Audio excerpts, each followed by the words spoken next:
นี่ให้แต่ของห่อของตู้อยู่ไก่นี่เลยเอ้าฮะให้ของนี่ได้ขาดพอดีแม่นบ่เอาโอ้มาต่อเด้อนี่เด้อทุกคนเลย1เนาะ2 3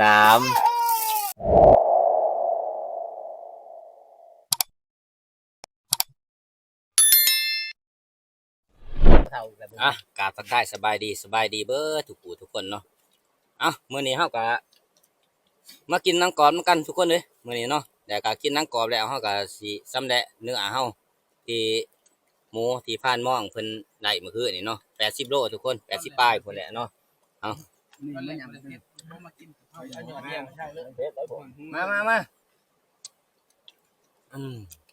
ครับแม่ยังบ่ได้ปล่อยเพิ่นให้แม่ทับกุ้งจ่อยเลยเนาะ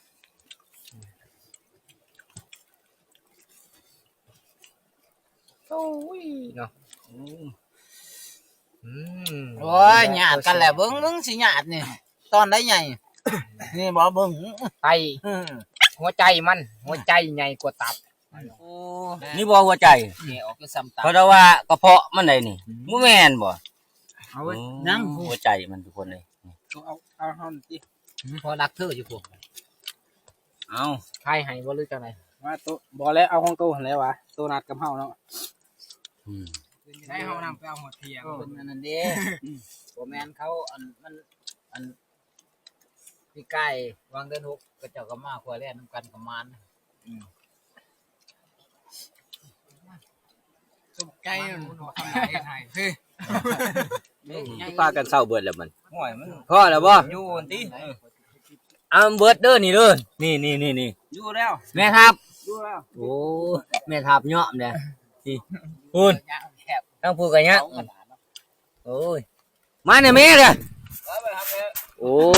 ยบึ้ง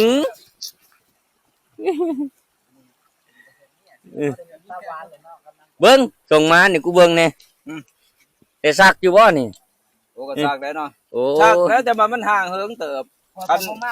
คันแม่นบ่ซักนี่แห้งที่กว่านี้ประมาณเนาะพันบ่ประมาณเสื้อเพิ่นจะร้อยพันบ่กินข้าวกินน้ำเด้อทุกคนเลยเฮาก็สิต่อนี่เนาะสำเร็จเนื้อเฮาแล้วก็แบ่งปันกันเฮาก็สิกลับบ้านคือเก่ามื้อนี้ทุกคนเลยพุ่นแหละก็เพื่อสิฮอดก็ผู้ที่ประมาณ 3-4 โมงแลงพุ่นแหละสิฮอดบ้านเนาะเฮายังบ่ทันแก่ได้ทุกคนเนาะนี่ยังขามันนี่เฮายังบ่ทันสำเร็จออกเนาะแต่ว่าเฮาเอาแต่ขาออกเป็นขาซื่อเนาะแล้วเฮาก็กินข้าวเพราะว่าเฮาจะกินข้าวแห้งว่าซั่นซะผ่านหม้องเฮ็ดจัดให้คักอีดีผ่านหม้องนี่โตใหญ่โตเต็มอีดี80โลทุกคน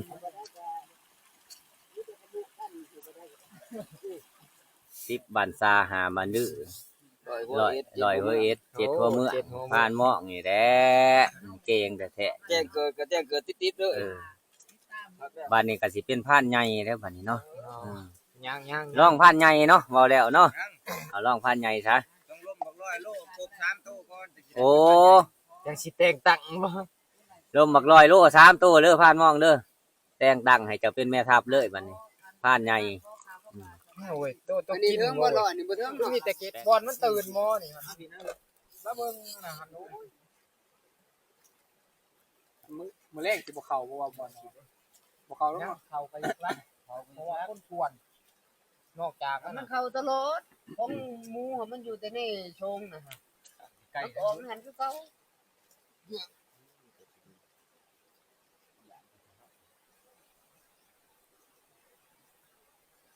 มาใครสิตาแล้วเอาไว้แท้นี่นี่ผมเนาะถ้ามองมันมีนั่งไว้จักหน้าไม่ที่เฮ็ดจังซี่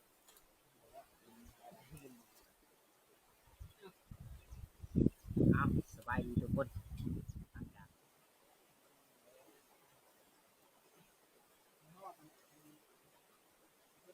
กิน3-4 ปีเหมือนว่าทั่วจำบ่จักโอ้เราบ่ได้กินเคยมาบ่พอทิศได้กินชิ้นหมูป่าได้แล้วก็นี่บ่ได้นี่ว่าใกล้ขนาดแล้ว อย่างคืนหนึ่งคืนช่องกับหอผู้กันเล่น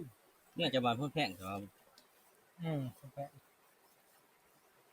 พี่น้องผมว่าเหี้ยพี่น้องท่านผู้ชม ใช่เฮ้ยมันนี่เฮ้ยมันนี้ใกล้ๆนี่เราสิเอาซีนให้นี่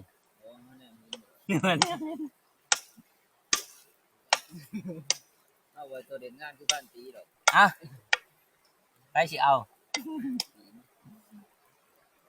เขาถึงบ่ เขาตีนกับไพ่เด้อ เอาไม่ตีนมานี่ คืนนี้ มา เชื่ ตี อน ที่เขายังได้เลย งานเลย ได้เลยบ่ เขาสิเดียวกันคืออู้แล้วก็เจี๊ยบมีดอะไรกัน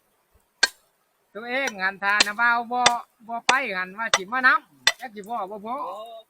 โมเฮามันเงินเบาๆเนาะ2เที่ยวนะคนบ่ให้มานํทางพวกเพิ่นอยากให้มันมาหาบ้านนี่พวกอยากให้มารวมที่กันคือเก่ากันมานํทางกันร่วมคือเก่าเฮ้ย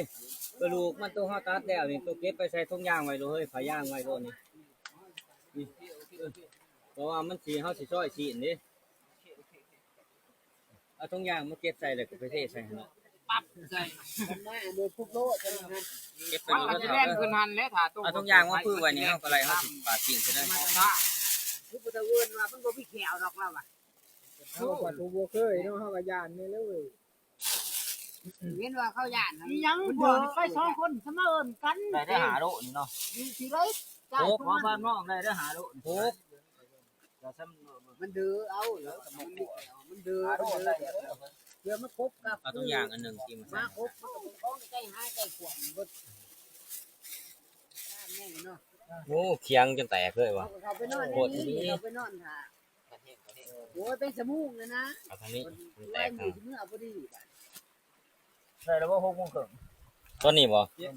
เจ็ดวัน โอ้ยสิบ่8 โอ้ย โมง 18เลยได้นี่8 โมงยัง7 นาทีได้ ได้แต่มันบ่ได้ 8 โมงยัง7 นาที8 โมงยัง7 ได้ตันบ่ได้แล้วนี่ตันหมู่เฮานี่ตัวนี้ชิ้นค่าหน้าแต่ว่าเนาะ แม่นแล้ว โอ้เสียเวลาก ลางเว้นยาว ไว้นั่นครับ กลางเว้นยาวนี่กลางเว้นยาวกลางคืนฉัน บ่หมดแป้วยิ่งตั้งแต่4 โมงนี่ นั่นครับ ฮอด หายามแรงกลางคืนฉันกลางเว้นยาว อยู่ละหังนะอยู่ละหังหน่อยฮะไปยิบเบิ่ ข ง นาดว่าจะทำมาเกือเถื่อน ได้แต่4 โมง มันเป็นหมันเป็นห ทุก มัน 10 โมงจะฮอด นี่เท่าเฮ้ยเก็บไปใส่โลด เก็บไปฝุ่นด้วย ตัวนี้เฮาแล้ว ยังมันนี่ฮะโอ้คนซื่อๆแม่ว่าเผาเลยบ่ เขาแม่ไปไหนเขาก็บ่จัก บ่อมนะปลาลูกปืนคือลึกเขาเคาะเอาเด้ซั่น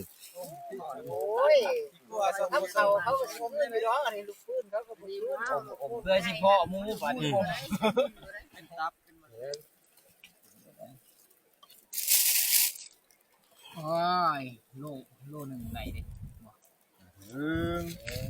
เอ็ดขีดแปดขีด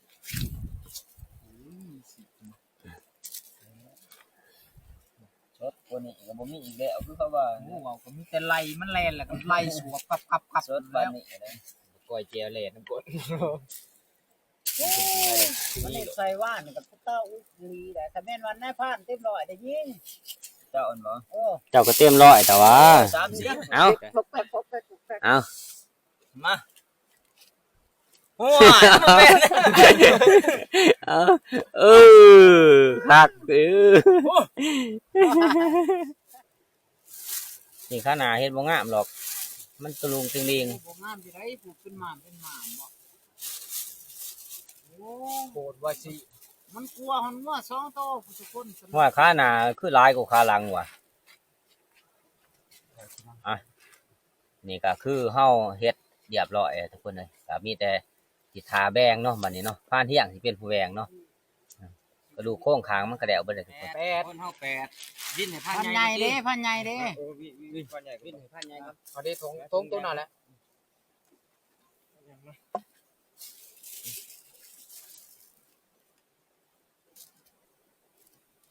ส่วนวินให้พันใหญ่นี่ก็ในพันที่ถือเองเด้อรับเป็นภาระถือให้เพิ่นอีกก่อนมื้อนี้ พันใหญ่โดดเจ้า ทั้งกระดูกมันเอาขีนใส่น้ำเนาะ คร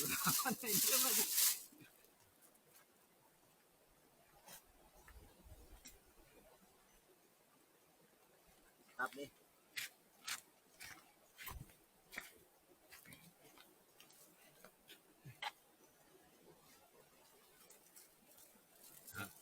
น้ำมันหายบ่ ไปแล้วเลยว่ะบานให้เราดอกนี่ ไม่รู้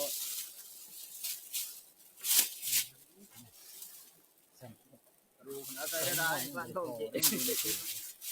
อ่ะมัดไว้ของผ่านใหญ่มัดไว้ผมก่อน เนี่ยไว้ นักเดิมเลยตามโลกผมได้ฮะ คือ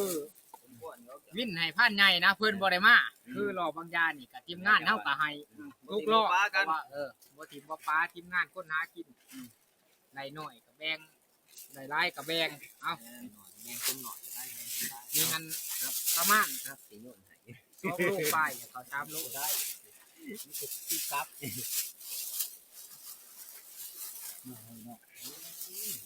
ป็นวันนี้อาจารย์เนาะมีคือพวกเนี้ยเอา 1 2 3 4เอา7 7เลยเนาะ8เนาะโอเคเดี๋ยวงามหรือบ่งามเด้อกันเบิ่งกันเอาเอาให้ตา ย่างมันเพราะว่ามันบ่ให้กินตัวนั้นคอยบ่ได้ซักดีไรเบิ่งสิเดือดตัวงามก่อนเนาะเดือดใส่กันเด้อเอาเดือดตัวงามใส่ก่อนกระสุนน้ำพัดทองแล้วเอาล้านสาวข่อยกันยังงามจะถึงเอาโอ้เมียเขางามงะกันบ่งามจะเว้าดอกขนาดฉันได้เนาะขนาดยังจิบบันซ่าหามมันดื้อลอยเว้ยเฮ็ดตัวเมื่อหรือว่าขนาดสาวชาว่าเพิ่นสูงก็มีแต่เมียข่อยน้องลาว ใจญาติ เอาอี ว่า เลยนะ ญาติว่าเตี้ยยังบ่งามพอญาติว่า สนุเด้ มันบ่ ไป พาย มันต้องห่อได้บ่นี่เที่ยวนี่มันต้องห่อได้ มันได้เถียวตัวนั้นสิขาดังโอ้เอาใส่ก่อนขาดังโอ้มีแต่ขาดังเนาะสิก่อนยังได้เด้อเอามีดมาให้ มันบ่มีกิโลมาสั่งเด้อ เอามีดกับเขานะมอนี่มีน้อยยังสิปาดนังอยู่ ช่วยด้วยอาจอแดง นี่ไปดิ จะได้ซื้อซิกมาไว้อีกน้อย น้อยอย่าดื้อเด้อลูก น้อยกินโดดน้อยเอ้ย กินฮอดย่อมโหดกับพวกแห้ง ตัวนับมันโดดได้กันเนี่ยตัวไรมันใหญ่เอามาเด้อในผ่านเด้อตายให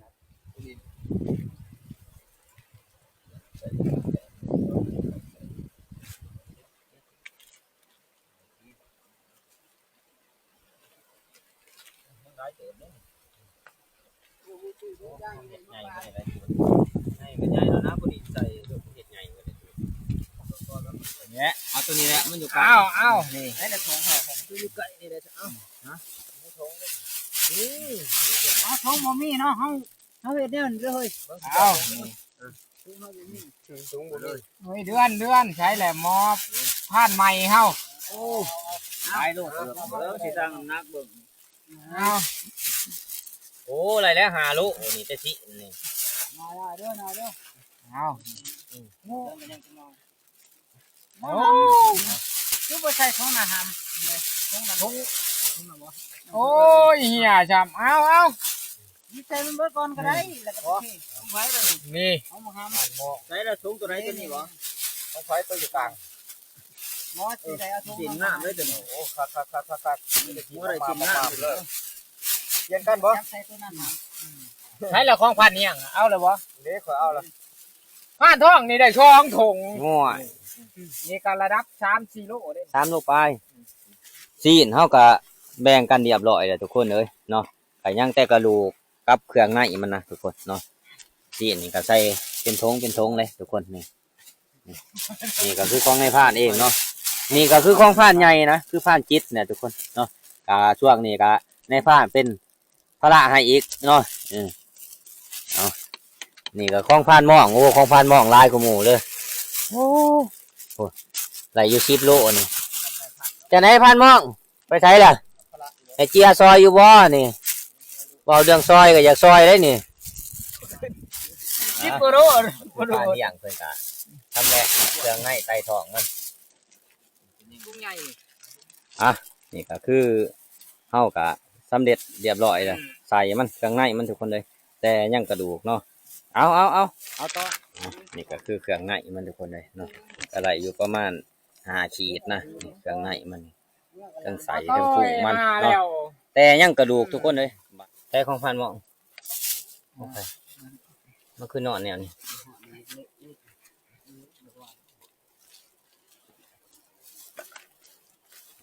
เป็นดอกกันกระดูกเนาะเพียรไปค้อนตอกตะกู้เนาะเคาะเบิ้งได้แค่เนาะ ตับเนื้อเป็นครับดีเด้อผมจะกินก็ดิ เอาหัวไหมครับลงบนก้อน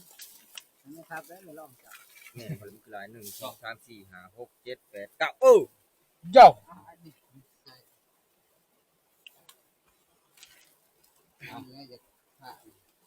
อันนี้ของไฟของพัน นี่อยู่บ่พันใหญ่กระดูกมันให้พันใหญ่เด้อบ่ได้มาต้ม นี่แล้ว นี่หรอวะ ใหญ่โลดนั่นน่ะ ใช่เลยของพันใหญ่ของกัน ต้องใส่น้ำใสก่อนต้องใส่น้ำใส โอ้มันต้มสิกันเด้ ต้มกันเนี่ยกันไปก่อนบ่ดิ ใส่น้ำซีนมันได้บ่ ได้คือกันแต่ว่าใส่บ่ใส่ เอาออกไปสิกระซ่าง จางใบเทิงนั่นแหละ ตับ จะบอกว่าโอ้ยังนักแห้งเพราะว่าเมื่อประมาณวันที่2ที่3คุณพูดแล้วก็เจ็บเอวไปไอ้คืนมันว่าคืนไม่ตายยัง บ่ไหวเลยสินั่งรถบ่ได้เจ็บเอว เจ็บเอวนี่เป็นคือชายสีขาด มา เอา คน เดิน นี้ มาโทรว่าโทรมาหา มาดอกนี้กันหาเลาะก็มาให้บาดมาจาก3คืน โอ้ยนั่งหน่อยเป็นจังไหนบัดอ่ะโอ้ยขึ้นผู้อีกแล้ว เห็นละตัว เออ อย่างแน่นอน นี่แหละตัวข้างหน้าดิมีตัวหน่อยเป็น มื้อนี้แม่ทับหายโลเด้อเอามีพันยาจ้ะเอามื้อนี้ขอเอาตัวไก่เด้อ เอาลูกเล็กเอา บ่มีหยังดอกมักไก่ๆบ่เอาไก่นะ มา มาใกล้หลังคำโดน นี่บ่ได้ใส่กะทิบ่บ่ได้ ใส่กับหัวมัน เอาเลย เอาเลยเด้อ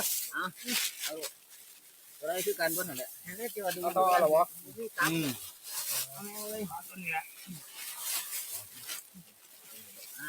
เบิ่งจะเบิ่งมันก็พอไปทำแหละชัด โอ้ยว่าสิมาเอาสิเอาบ่ได้กิน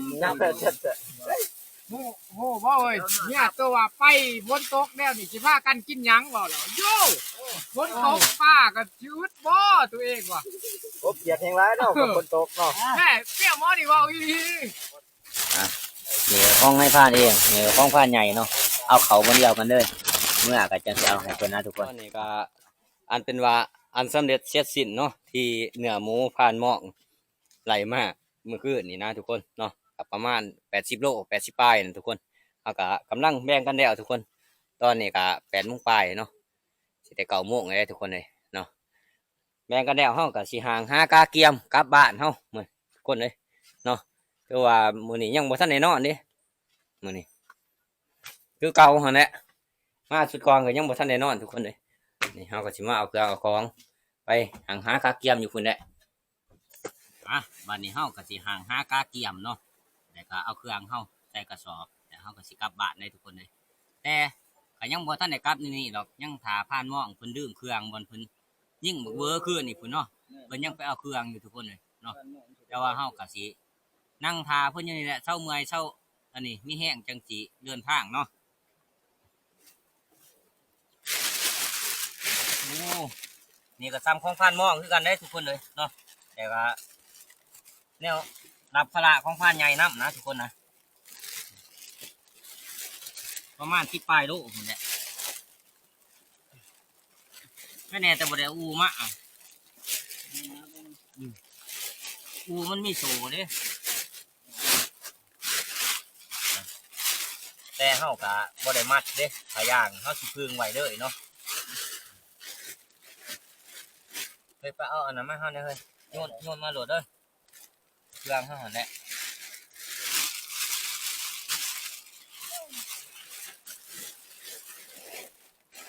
โยนมาเถาโยนมาอันเนี้ยในทุงยางปึ๊บ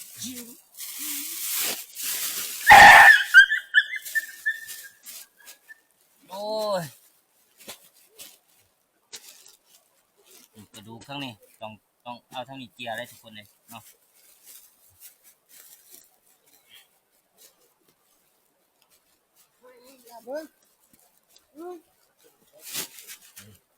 ดูว่านักเติบทุกคนเลย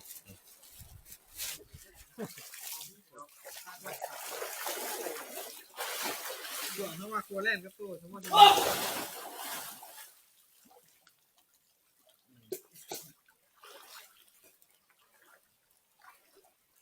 ดูสบู่ไหลแดง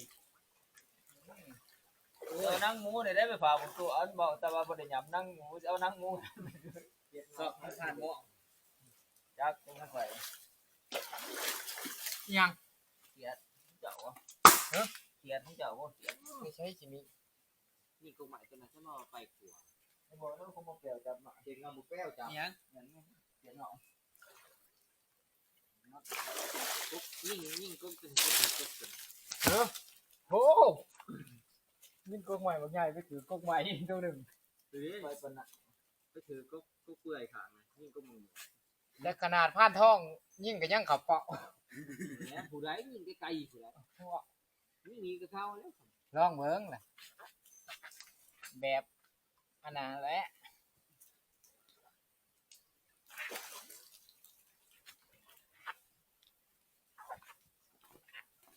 ลำตูดด้วยกัน เอา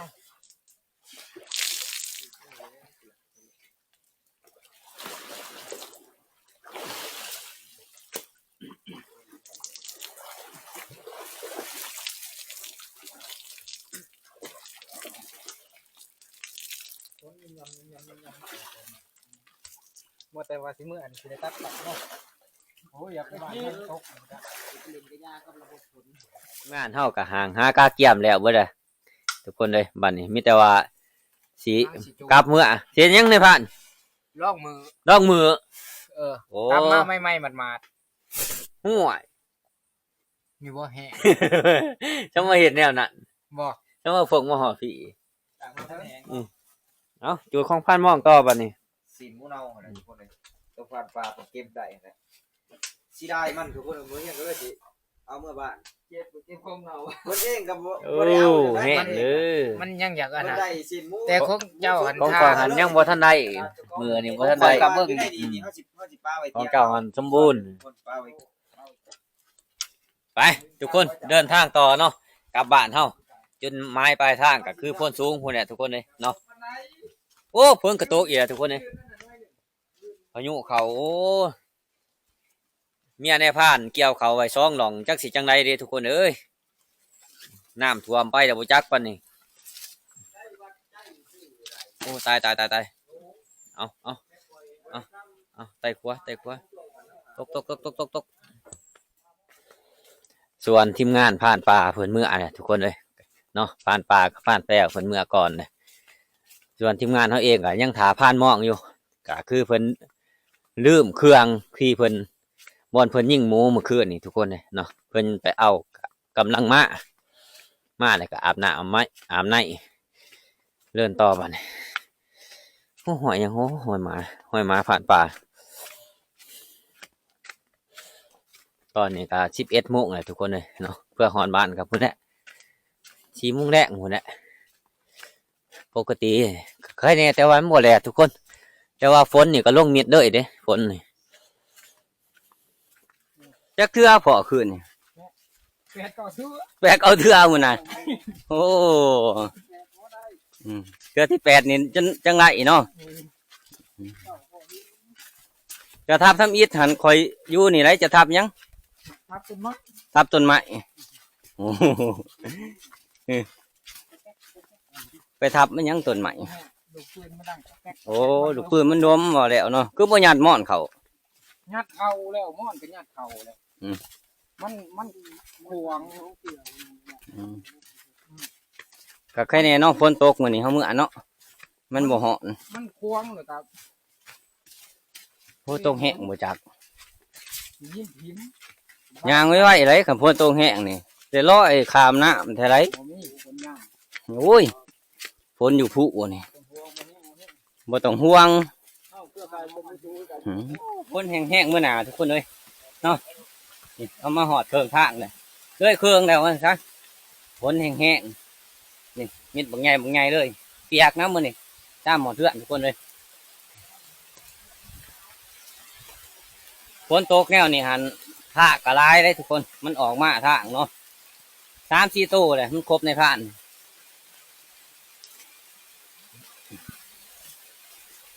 ดิ้วอย่างเดียวมือนี่พักผ่อนก่อนจะข่าวทุกคนเลยตอนนี้ก็ฝนตกเนาะนี่ก็คือลานหมิ่นที่เฮาลังไฟว่าสิต้มกาแฟขึ้นนี่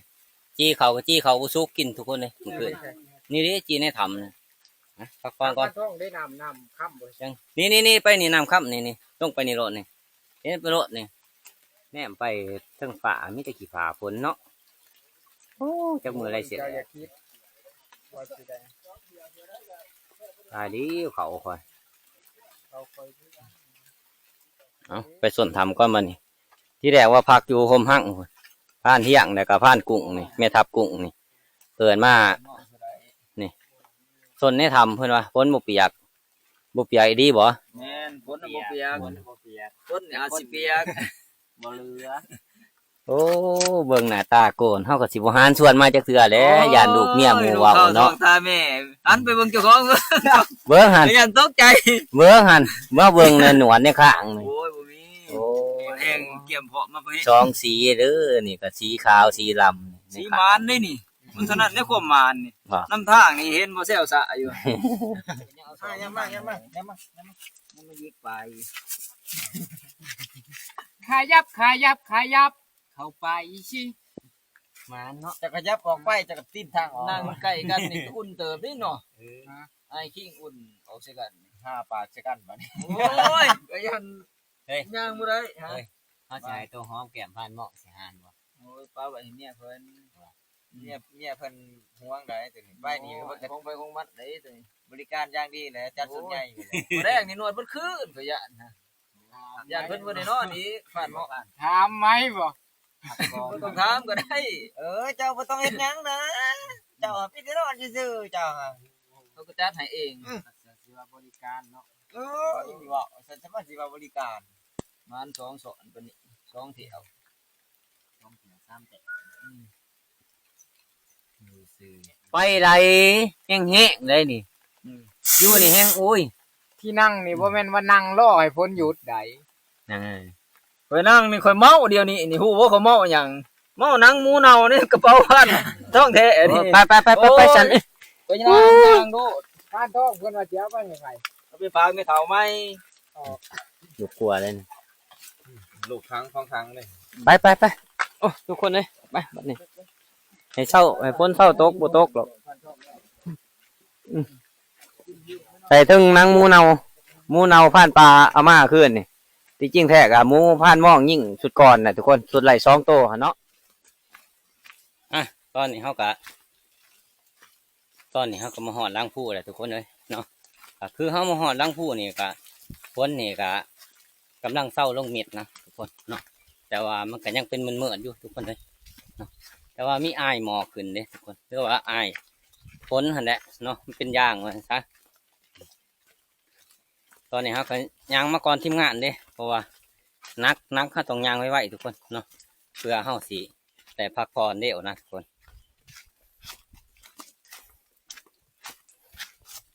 ทีมงานก่อน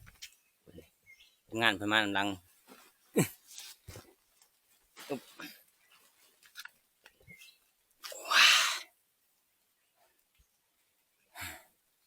ก็ใครแน่แต่ว่ามันโบแดดเนาะมันก็เย็นมาอันนำทางกับโบคอยเมื่อยปานใดทุกคนเลยเนาะแต่ว่าเอาก็เจ็บบาเฮาเนี่ยทุกคนเนาะเพราะว่าเอายางทางไกลนะทุกคนประมาณ20 ปลายลักหรือว่า30 ลักคนเนี่ยทุกคนเนาะ พวกปอใหญ่เบิดนะครับ ไปบ้านนี้เดินทางต่อทุกคนเลยหลังจากเข้านั่งพักผ่อนเพิ่งเติบเนาะตอนนี้ก็โทรให้ผ่านใหญ่มาหับเอาทุกคนเนาะอยู่ตีนผู้นี่นะเพราะว่าในผ่านเองก็นักหลายเนาะตอนนี้เกียร์ไม่เพิ่นแต่ของเพิ่นเองก็ประมาณ3-4 โลพุ่นแหละทุกคนก็ของส่วนในผ่านเองก็ประมาณ7-8 โลเนาะรวมกันก็10 ปลายกว่าโลทุกคนในผ่านเกียร์นี่นักปวดบ่าก็ใครแน่แต่บ่แดดเนี่ยทุกคนเลยโอ้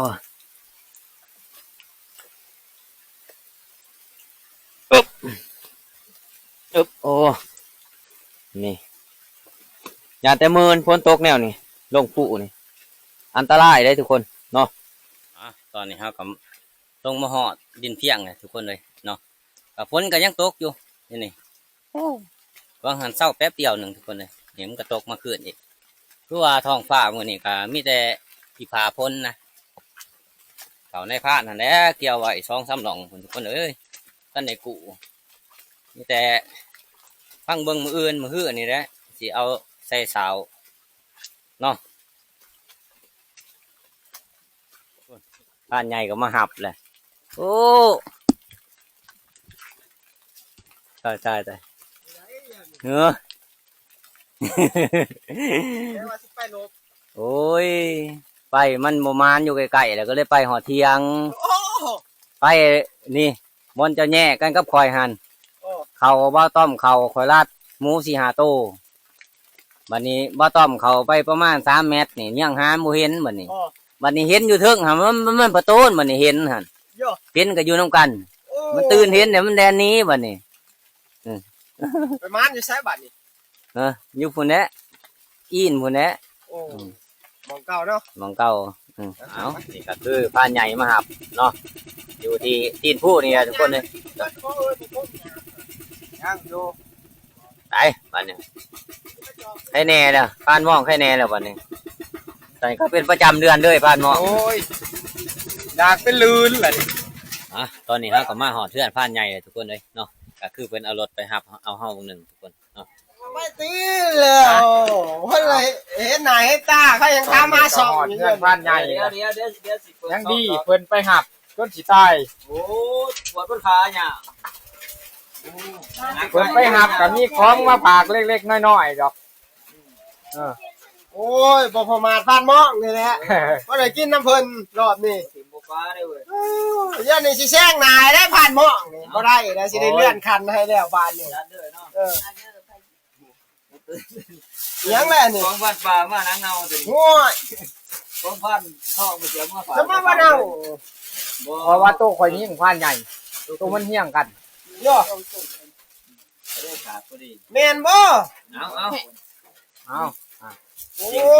มาต่อเด้อนี่เด้อสั่งเบิ่งหาจักโลเลยหั่นโอ้ยหลายโลเติบได้ประมาณ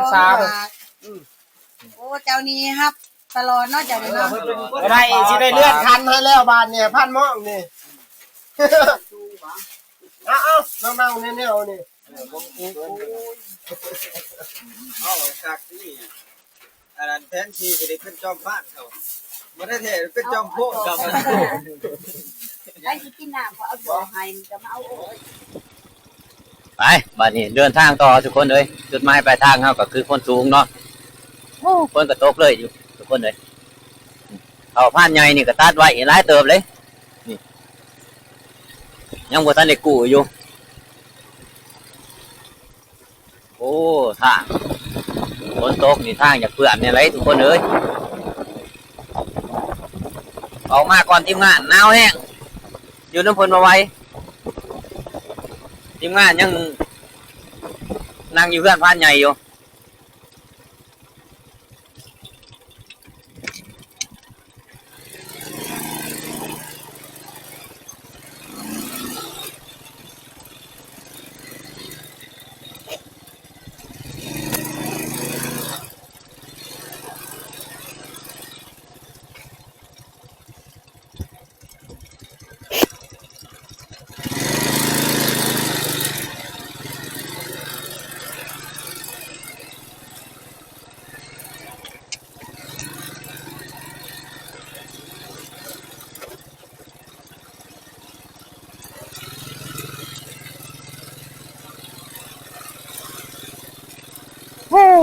ฝนตกทางจะเป็นเปื่อนแต่ทุกคนเอ้ย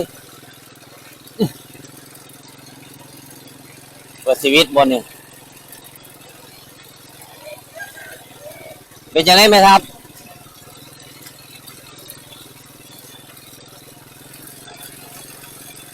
แต่โอ้ลบโอ้ยเกือบลบนี่ก็คือเนื้อที่เฮาไหลมานะทุกคนงานมันก็หลายเติบเลยครับก็ประมาณ3 โลป้ายพุ่นน่ะทุกคนเลย เฮาก็สิแบ่งให้เอื้อยน้องเฮาเนาะอยู่นี่ก็แบ่งกันเทื่อเล็กเทื่อน้อยนะทุกคนเลยเนาะว่าไหลมาแต่ละเทื่อก็บ่ได้ขายดอกมีแต่แบ่งกันกินนี่จักสิครบคนได้บ่ทุกคนเลยแต่ในพานนาเพ็ญนี่ก็10คนน่ะแบ่งเนาะนี่คือแบ่งให้ไอ้น้องทุกคนเลย1เนาะ2 3 4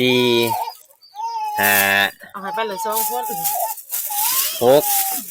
7 8 9ผู้ทุกคนเลยเนาะ เอาให้เลย2 โอ้ตัวนี้คือหน่อยแท้ใส่อีกเป็นยังเฮ้ยนี่มันบ่ทอกันนี่ ให้บักตีกันเอาเมื่ออะไรพุ่นพุ่น นะป่าใส่เบิ่งอีกจักหน่อยมันหน่อยโพด นี่จะมาลายคน มันหลายคนแบ่งกันกินเท่านั้นแหละ เขาเอาเมื่อละ2ผู้บักตีกับอันนั้น นี่ห้อยใส่ตัวนี้เด้อ